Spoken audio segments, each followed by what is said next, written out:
In this question, they want us to identify the slope and the y-intercept. Okay, but they don't want us to graph to do this.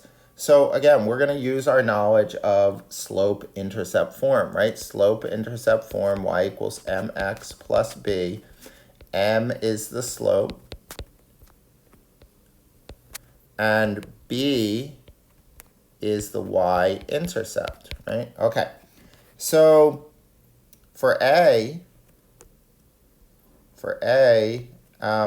it's already written in slope-intercept form. So the slope is right there, and the y-intercept, the y-intercept is right there.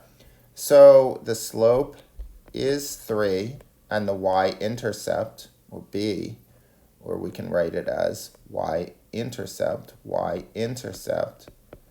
is 5. Okay, for B, the equation is y equals negative 5/4 x, and you could think of it as plus 0, right?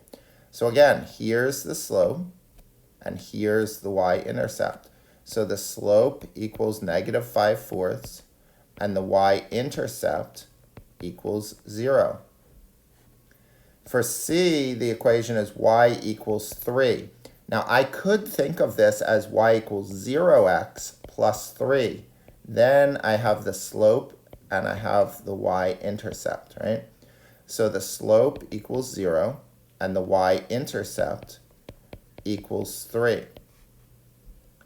And for the last one, D, y equals, I'm just going to rearrange it. I'm going to write it as 4x plus 7 because we're adding, right? And when you add two values, you can change the order of those two values because of the commutative property of addition, which says the order basically doesn't matter for addition.